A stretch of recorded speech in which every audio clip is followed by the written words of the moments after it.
Snow fell silently on the dark metal streets of Galari Station. The lights above flickered weakly, casting long shadows on the rusted walls. The air was cold, not just from the frozen pipes, but from the fear that lived in every corner of the lower district.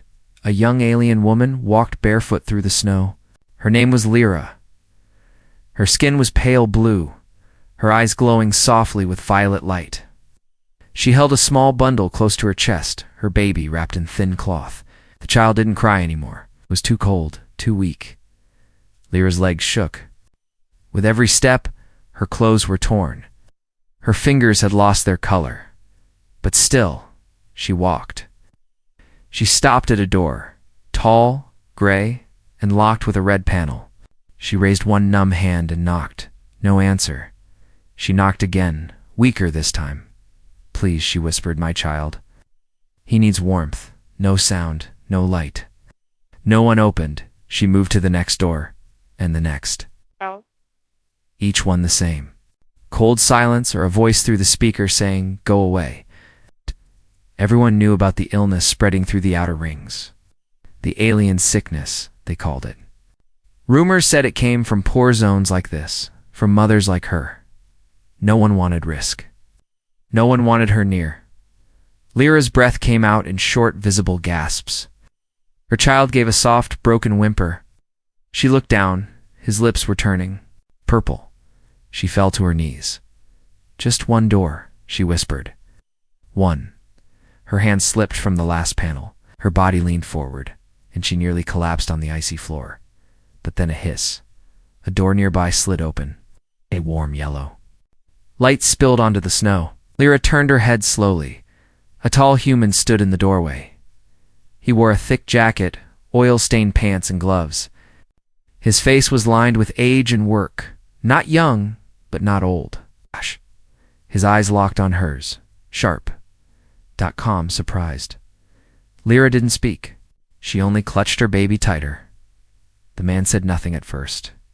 He looked down at the child, and back at her. Then, without a word, he turned and walked inside. The door began to close. Lyra panicked. She used the last of her strength to crawl forward and slam her hand between the doors before they sealed. Her skin burned from the metal. The door stopped. Opened again. The man stood inside, watching. Slowly, he walked back toward her and bent down. He reached out, not with a weapon, not with fear, but with a hand. Lyra stared at it. Was this real? Was this a trap? A trick? But her baby whimpered again, and that was all the answer she needed. She grabbed his hand. He pulled her inside. The heat hit her like a wave. Her legs gave out. She collapsed, but the man caught her.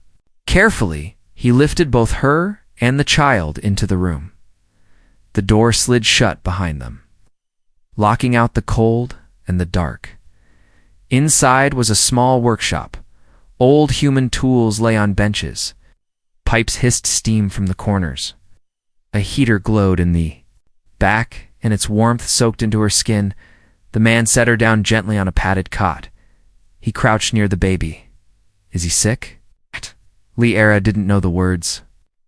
She just nodded. The man reached for a scanner on his wall. Old human. Techie hovered it over the baby. A soft beep came, and a red light blinked. "Heartbeat's weak," the man said. "He needs fluids. Warmth." He looked at her again. "You both do." Lyra opened her mouth, tried to speak, but only tears came. She bowed her head low. "Thank you," she whispered in her own tongue. She didn't care if he understood. He left the room for a moment, then returned with a thermal blanket, a steaming mug, and something that looked like soft bread. He handed her the mug. "Drink slowly. You'll feel it come back." Lyra took a sip. Her hands shook so hard she almost dropped it. Outside, storm howled through the metal alleys. In the shadows, across the street, a pair of red eyes blinked on. A drone hovered, silently recording everything. Inside, Reed sat down beside the heater. Watching the alien woman and her baby, he had seen the warnings. "Don't let them in," they said. "Aliens spread the sickness. Stay safe, stay locked." But Reed remembered. Something else. Something older than fear. Compassion. He looked at the door, then at her. "You knocked," he said softly. That was brave. The workshop was quiet, filled only with the soft hum of old machines and the sound of the heater ticking. Lyra sat near the heat source, her arms wrapped tightly around her baby, who had finally begun to breathe steadily. Steam rose from the mug in her hand. Her eyes were still filled with fear, but also something new. Hope, the human man. Red moved around the room like he'd lived there forever. He wasn't like the others. He didn't ask questions. He didn't shout, just acted, quietly. Carefully, he placed a second blanket around her shoulders, then knelt beside a toolbox and pulled out a strange device, long and silver, with blinking green lights. Lyra leaned forward. "What is that?" Reed looked up. "Old field med checker, human design. Works on most species." He held it close to the baby's chest. A soft tone echoed. "Heart's weak, but not crashing." "You got lucky." She didn't feel lucky. She felt like her soul had frozen and cracked. "Why, help me?" she asked, her voice rough and uncertain. Reed stared at her for a long second. Then he stood up and walked to the wall. His fingers ran over a small photo worn from time. A woman and a child. "Both gone now. You're not the first to knock on my door," he said. "But you're the first I opened it for." Lyra didn't understand, but she didn't need to. She felt something in his voice. Pain, loneliness, a hidden reason. Suddenly the lights flickered. A warning signal beeped. From a small panel, Reed stood and checked the screen. His eyes narrowed. Station patrol just passed by. 2 blocks away. "Looking for plague markers." Lyra froze. "They'll come here." "Not yet," Reed said. "But soon." He moved quickly, grabbed a set of tools, opened a hidden panel in the wall, and adjusted wires. The inside of the room dimmed to a softer, dull red sensor cloak. He explained, "Old mining trick. Makes this place look empty from the outside." Lyra blinked. "Not just a mechanic, are you?" Reed gave a dry chuckle. "Used to be other things. War changes people, and peace forgets them." The baby let out a weak cough. Reed knelt and checked again. His face turned more serious. "She needs medicine. Something stronger. Her fever's climbing." "I can't pay," Lyra whispered. "Didn't ask you to." Reed pulled on a worn leather coat. "I'm going to get it." Her eyes widened. "No, you go out there. They'll see you. They'll arrest you." "Probably," he said with a shrug. "But I know people. Yeah, I used to fix ships for smugglers and scavengers. They owe me." He paused at the door. "Stay hidden. Don't answer for anyone but me." She stood up, suddenly shaking. "Wait, your name, what is it?" He turned his head slightly. "Red." Then he stepped out into the cold. The station. Corridors outside were darker now, the snow thicker. Reed moved fast, head down, hands in his pockets. Cameras watched from above, avoided them, took the back tunnels, the forgotten walkways from the cargo zones.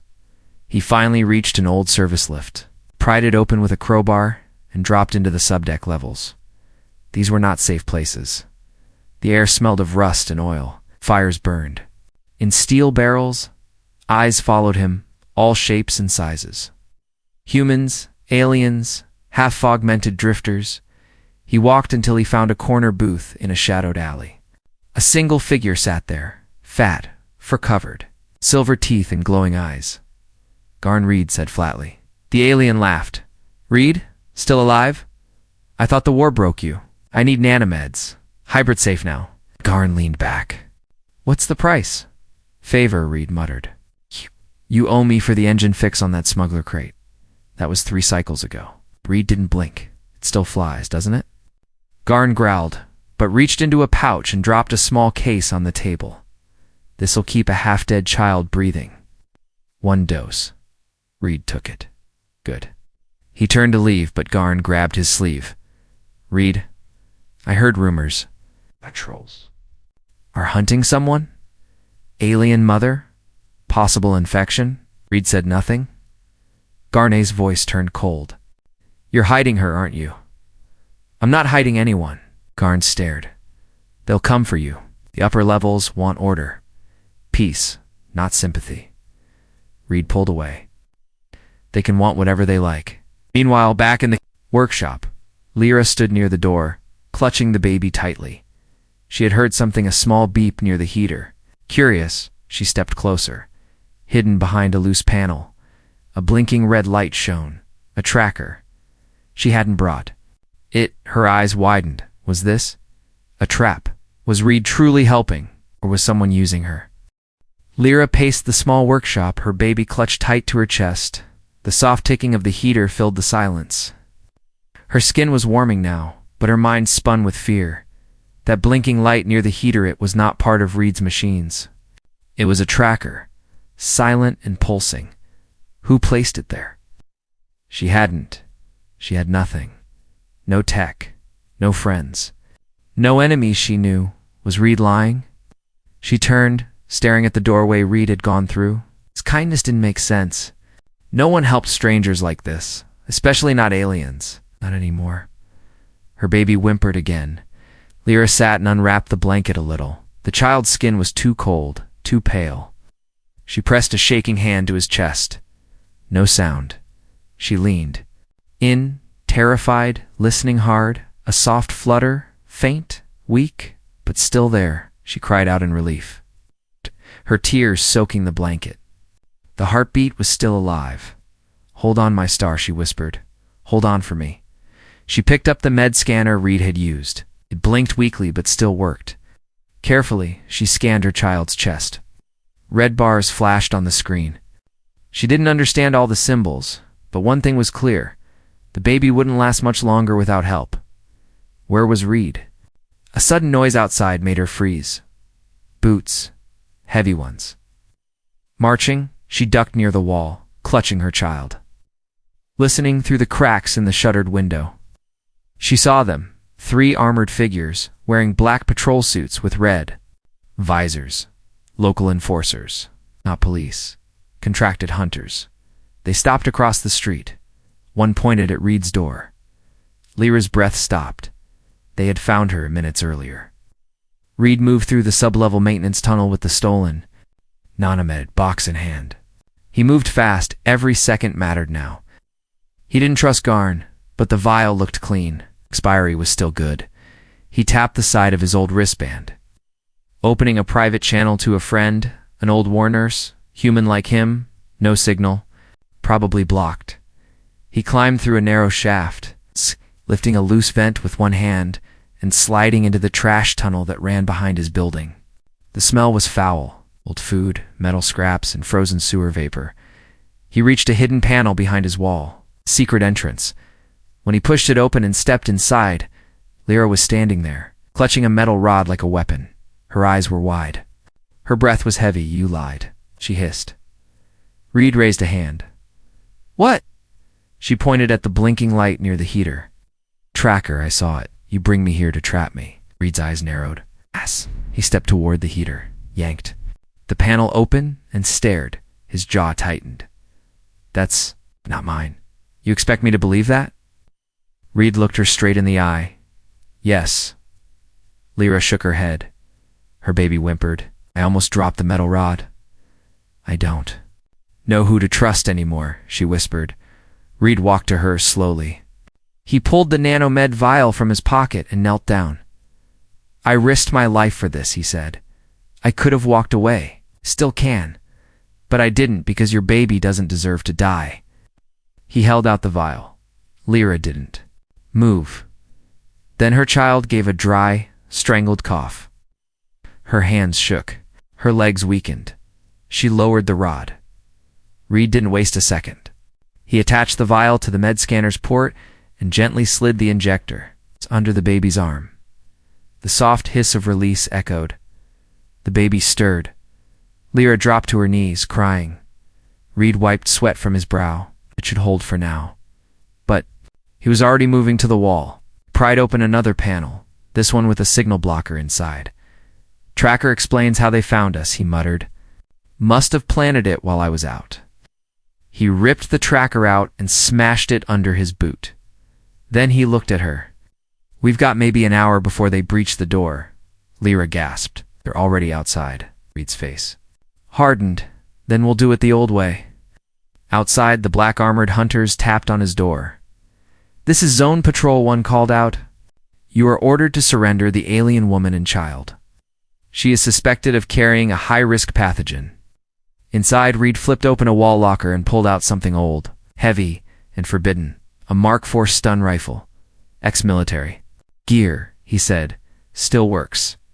Lyra stood up, holding her baby tight. "I don't want you to die for me," she said. Reed looked at her, calm and steady. "I'm not dying. I'm buying us time." We walked to a side hatch near the floor and pulled it open. "Tunneled to the lower exhaust shafts," he said. "Take it. Move fast. Don't stop." Lyra stared. "What about you?" He smiled faintly. "They're not after me. I'm just the distraction." The hallway exploded with blaster light. Reed ducked behind the doorframe as a stun bolt flew past his face and scorched the ceiling. 12 armored enforcers moved in tight formation, silent, fast, brutal. They didn't shout, they didn't warn. They were there to end it. He dove behind his old workbench and grabbed 2 tools, a pulse detonator and a flare disc. Both were illegal. Both were ancient. But both still worked. He whispered into his wristband. "Lyra, go. Take the tunnel." Now in the small shaft below the floor, Lyra crawled forward, holding her baby close. Her back scraped the metal. Her knees bled, but she didn't stop. Reed's voice echoed through the small speaker he'd left her. Left turn, then down.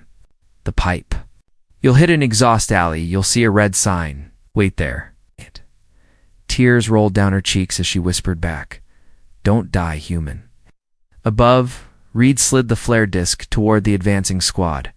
It popped and burst into a sudden flash of white light. Blinding, loud, hot, the hunters staggered. Reed jumped from cover, fired his stun rifle, and hit 2 in the legs. They collapsed, twitching. One reached for a signal, but Reed crushed the device under his boot. He didn't aim to kill, only to delay. He knew he wouldn't last long. As they regrouped and advanced again, he slammed the emergency lockdown, sealing the hallway doors behind him. He turned and ran for the back corridor, heart pounding outside. Down in the lower levels of Galari Station, Lyra emerged from the tunnel and stood up fast. Her legs were weak, but she forced herself to move. Ahead, just like Reed said, was a glowing red sign. Sector 9, decommissioned dock. She turned the corner and stopped. 2 figures were waiting. Both wore tattered cloaks. Standing beside an old transport shuttle, one stepped forward, a tall alien with a mechanical jaw and glowing orange eyes. The other was a human woman. "With one robotic arm, Reed sent me," Lyra said, her voice trembling. "Please help us." The woman stepped forward. "You're the one with the baby?" Lyra nodded, then hurry. "Patrols are scanning this sector. We don't have long." As they opened the shuttle ramp, Lyra noticed something strange. The tall alien was whispering into a hidden mic. His words were fast, tense, and not directed at her. The woman turned back toward Lyra and smiled. Too quickly, something felt wrong. Lyra didn't move. Her grip on the baby tightened. Reed said, "This was safe," she whispered. The man with the metal jaw chuckled. "Oh, it is." For us, Lyra's heart dropped. Back above, Reed slid into a side alley, breathing hard. His shoulder was burned. From a stray bolt, blood ran down his jacket. But he was alive for now. He keyed into an old smuggler code, static. Then a voice answered. "Reed, thought you were dust, Garn. I need a pickup. Not for me, for someone else. Shuttle zone, sector 9, double quotes. Silence then. Garn spoke again. "They're looking for you. You and the alien girl. They're all over the feeds. Do it anyway," Reed said. "I'm not risking my ship. She has a baby, Garn." Another silence. Then, "Fine. One chance. If I smell trouble, I'm gone." The line went dead back in Sector 9. Lyra stepped slowly onto the shuttle ramp, heart pounding. Her instincts screamed. These weren't friends. She turned suddenly and sprinted behind a crate. Blaster fire rang out. The woman shouted. The man growled. "Forget her. Grab the baby." Lyra didn't stop. She ducked low, weaving between containers, shielding her child with her body. She had no weapon, no strength, but she had fear, and fear was fast. She crawled under an old fuel pipe and held her breath. A moment later, boots thudded nearby. Voices cursed. But they passed by. She waited and waited then. A new sound. A soft humming noise. Growing louder, Lyra looked up. A small ship descended above the dock. Black, rusted fast. A door slid open, and Garn stood at the entrance, one hand on the side rail, shouting, "Get in, girl!" Now Lyra didn't think. Shh. Meanwhile, Reed limped through a side shaft and dropped into the cargo level, just in time to see Garn's ship rising into the air. He smiled. Then he fell to one knee, his wound worsening, but someone was waiting in the shadows behind him. Funny thing. "Reed," a deep voice said. "You always cared too much." Reed turned. It was Keller, a former friend, now working with the hunters. His armor gleamed under the dock lights. "You gave up everything for an alien mother," Keller said coldly. "That's weak." Red raised his head, blood on his lips. "No, that's human." Keller raised his weapon. The ship flew through the icy dark of space. Inside, everything shook slightly as the old engines pushed against gravity. Lyra sat against the cold metal wall, her baby curled against her chest, wrapped tightly. He was breathing better now. Not perfect, but stronger. But Reed. She hadn't seen him move after the shot, just a flash, then silence. Lyra stared out the small window, but the stars gave no answers. She wiped her tears quickly, holding her child tighter. Garn walked down the narrow corridor, a metal flask in his hand and a nervous look in his eye. "I brought water," he muttered, avoiding eye contact. Lyra didn't take it. "You left him," she said. Garn looked away. "He told me to go. If I'd waited, none of us would have made it." "You left him," she repeated, her voice sharper now. "Look," Garn snapped. "Your kid's alive. You're alive. Don't waste it on anger." He dropped the flask beside her and walked off. Far away, back on Galari Station. Reed lay motionless on the floor of the cargo dock. The bolt had hit him in the shoulder, not the heart. His body had shut down from shock, but he was alive. Barely, he groaned and rolled to one side, still breathing. A voice muttered behind him. Keller crouched beside him, removing his helmet. His face was lined, his eyes colder than they once were. "You should have stayed out of this, Reed." Reed coughed weakly. "Always knew you'd betray someone. Just didn't think it would be me." "This isn't betrayal," Keller said. "It's survival." He tapped his communicator. "Target acquired. Human ex-engineer. Confirmed contact with alien subject. Sending coordinates for extraction." Reed tried to move, but his limbs wouldn't obey. "You'll make a good warning," Keller whispered. "Let everyone see what happens to human traitors." But as he stood to leave, Reed said something that stopped him cold. "You still have the scar on your left side?" Keller turned slowly. "What?" Red coughed again, then grinned through blood. "From when I pulled you out of that reactor fire? Remember that?" Keller didn't answer. "Funny," Reed said, voice low. "Back then, we were both monsters. Now I'm just the one with a heart on board Garn's ship." Hours passed. Lyra sat alone in the dark corner of the sleeping bay. Her baby stirred, blinking for the first time in days. His small hand reached for her face. "Mother," he whispered in a tiny voice. Lyra broke. Tears spilled down her cheeks. He was conscious. Alive, she held him and rocked gently. But joy didn't last. Garn returned with a grim look. "Bad news," he said. "Galari sealed. No way back. They're blocking comes, locking exits. Whole thing's a trap now." Lyra stood quickly. "We have to go back. Reed might be alive." Garn stared. "Even if he is, you won't reach him. They're calling him a terrorist. Said he helped smuggle bioweapons. That's you, by the way." Lyra's knees went weak. "What?" "They're using your name to justify new laws," Garn said. Humans. And aliens forbidden from sheltering each other now. You become the reason for more hate." She stared at him, stunned. "All because one man opened a door." Garn nodded. "One human. One baby. One choice. That's all it takes to start a fire. Back on Galari, Reed lay on a hospital slab inside a cold white room. Electrodes buzzed softly around him. A voice crackled through speakers. Subject is stable. Prepare for memory extraction. Two Madrones hovered nearby, their arms glowing. Reed's fingers twitched. Then his eye opened. Fast, sharp, he grabbed a drone's arm and ripped a wire loose. The second drone moved. But Reed kicked it hard, knocking it against the wall. He sat up, wincing in pain but alive. Shouldn't have left my brain intact, he muttered. He pulled the 4 from his arm, grabbed a lab coat, and limped toward the exit. Outside the lab door, 2 guards chatted lazily. A soft knock came. One of them turned. You hear that? The door opened, and Reed's fist met his jaw. The other reached for his stun stick. But Reed grabbed it first and jabbed it into the man's ribs. Both guards hit the ground. Reed stepped over them. Bleeding, limping, but burning with fire. Lyra stood near the ship's controls, staring at the nav screen. A red dot blinked. Garn walked in. What's that? I don't know, she said, but it came through the old human channel, Reed's channel. Garn leaned closer. It's from inside Galari. Lyra turned to him. Then we go back. He shook his head. You're crazy. I'm not flying into that zone again. She stepped forward. Then give me the controls. You can't even fly, she glared. Then teach me or leave me. But I'm going. Garn paused. Then slowly, he handed her the seat. Asterisk the stolen.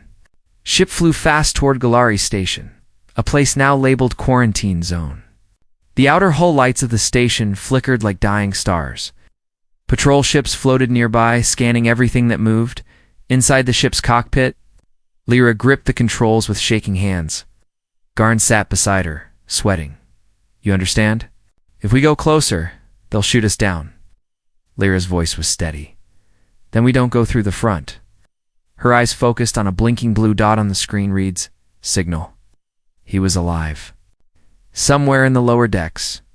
He sent the coordinates on a medical channel, Garn muttered. He's crazy. They dropped the ship's speed, flying low across the cold metal underbelly of the station. Garn pulled a lever, switching to stealth mode, shields down. One scan, and we're fried. Then we better move fast, Lyra whispered. Meanwhile, Reed crawled through a half-flooded maintenance tunnel beneath Galari's infirmary wing. Every breath hurt. His side was burning, but he didn't stop. He had one goal: delete the system files the hunters were using. Files filled with false reports about Lyra, her baby, and the infection lie that justified the lockdown. He reached the terminal. Core, an ancient room covered in blinking lights and dead screens. Old Earth tech, forgotten by the aliens who ran this part of the station now. Reed smiled. This place remembers humans, he muttered. Let's see what else it remembers. He jacked in a wire from his wristband to the panel, entering a forgotten command code, Unity-Protocol-713. The screen flickered. Greater than welcome, Commander Reed. He typed quickly. On the ship, Lyra stared at the frozen hull outside her window. She saw it now. A small docking clamp marked in faded red. Emergency engineers only. Garn scoffed. You're kidding? That thing hasn't opened in 12 years? She nodded. It's Reed's emergency code. He wouldn't lead us wrong. They fired a magnetic latch. The ship clamped on with a heavy clang. Steam burst from the locks. Then, slowly, the emergency hatch opened. Lyra grabbed her baby and stepped inside the old tube. Every metal panel was covered in frost. Cold air wrapped around them. This was the ice ring, the lowest, coldest part of the station. No one came here anymore. Lyra's lips turned blue, but her steps never stopped. Reed's fingers flew across the terminal. Keyboard security cams blinked. He found them, files showing Lyra's arrival, the patrols raiding his home, even the fake recordings showing her infecting others. All staged. He selected every file. Delete. Y. NHE paused for half a second. Then hit Y, a soft beep, confirmed. Corrupted. Gone. Erased. But before he could smile, a voice echoed behind him. Step away from the console. Reed turned, Kellor. Flanked by two more enforcers. Reed's hand reached for his old pistol, but it was gone. I'm not surprised, Reed said. You were always the dog they fed first. Keller didn't smile. They told me to keep you alive for trial. Reed raised one eyebrow. But you're not good at following orders. No, Keller said, lifting his weapon. I'm good at finishing problems. He fired. Lyra heard the blast. She had just reached the end of the ice tunnel. Her boots slid across frozen pipes as she grabbed onto a ladder and climbed fast. The baby cried against her chest. She whispered. We're almost there. Almost. She reached a locked hatch and pounded it with her fist. Reed. She screamed, Red, I'm here. Inside the control room, Reed ducked the blast. It grazed his arm, tearing through his jacket. Sparks burst from a nearby panel. He rolled under a desk and grabbed a metal pipe. Another shot came. He tossed the pipe. It bounced hard off a vent behind Keller, causing a deafening clang. Keller flinched. Reed charged full speed and tackled him into the wall. They crashed. Into the old terminal, sparks flew. Keller slammed his fist into Reed's ribs. Reed coughed blood, but then he saw it. A fire suppression lever above them. He reached for it and pulled. Cold gas burst from the ceiling vents. Liquid nitrogen flooded the room. The temperature dropped instantly. Keller screamed. His armor froze. Gun jammed. He slipped and hit the floor hard. Reed crawled to the hatch and opened it. Lyra stood there, shivering, her child in her arms. You came back, Reed whispered. She rushed in, helped him up behind them. Keller tried to rise, but is frozen. Arm cracked, snapping under its own weight. Lyra turned, her eyes glowing with something. Reed had never seen it her before. Fury, she walked to the terminal and typed one final command. Broadcast to all public channels. Y. NSHE hit. Y. The screen lit up, across the station. Every screen blinked. A new video played, footage of Lyra begging at doors. Being denied, Red opening his door, and the enforcers planting the tracker. The lies burned away, and with it the fear. The stars above Galari Station burned brighter than ever, for the first time in years. The signal from Earth was clear. Lyra stood at the edge of the docking bay, holding her child tight as giant human ships broke through the void, sleek. Silver-black warships with glowing engines, their presence like thunder in space around her. The station trembled. Not from attack, but from awakening. Screens across the city still played the broadcast the truth Reed had helped reveal. It showed Lyra begging for warmth, Reed's refusal to abandon her, the cruel hands of those who twisted fear into control. People had started gathering outside their homes, first in silence, then in whispers, then came shouts, angry ones, hopeful ones, and then came movement. Doors opened in the control tower. Reed sat wrapped in bandages, his arm in a sling. His face was pale, but his eyes were sharp. Lyra stood beside him, watching the humans disembark from their ships, calm, organized, in diplomatic armor. The lead officer, a tall woman with silver hair and sharp eyes, stepped forward. Commander Reed, she said, you were presumed dead. Guess I've been full of surprises lately, he muttered. The officer looked at Lyra, then at the baby in her arms. And this is the reason for your rebellion? No, Reed said. She is. Lyra blinked. She knocked on my door. Reed said softly. No weapons, no tricks, just hope. She reminded me of something we all forgot. The officer nodded. Earth heard you. Your message was seen by millions. Not just humans, other species too. They're talking. Reed raised a brow. Talking? They're afraid, the officer admitted. Because one human opened a door, and now half the sector is asking, why didn't we? Down below, people started to gather outside Reed's. Workshopped. The door he once opened in silence now glowed with meaning. Some brought food, others brought blankets. Most just stood quietly. looking at that small place where a human welcomed someone the galaxy called a threat, even alien families, who once turned Lyra away, now stood among them. Some bowed their heads. Others whispered apologies. She didn't say anything. She just stood there strong, proud, with her baby in her arms and Red beside her. Later that evening, Garn walked up the docking ramp, chewing a snack stick. "You two are legends now," he muttered, eyeing the crowd. Reed grinned. "You jealous?" "I'm not the one who got shot over an alien girl." Reed winced. "Worth it." Lyra smiled. Garn nodded toward the human fleet above. "They're offering to take us back to Earth. Safety. Medicine. New identity." Reed's smile faded. "I'm not done here." The officer had offered him anything. He could retire, disappear. But Reed had seen the spark in the eyes of Galari's people. The fire was just starting. Lyra looked up. "You're staying?" Reed nodded. "You?"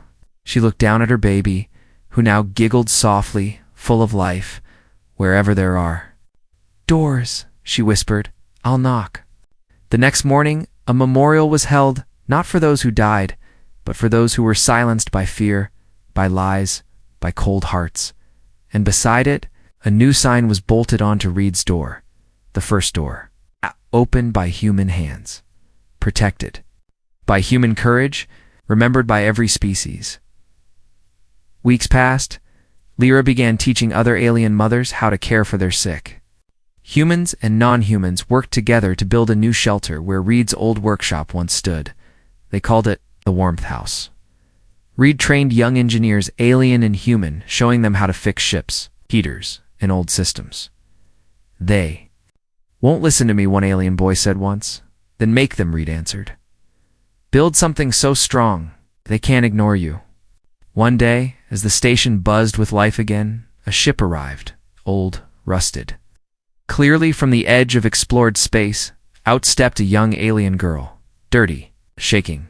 Alone, she walked door to door, whispering for help. People watched her with unsure eyes. She knocked on one door.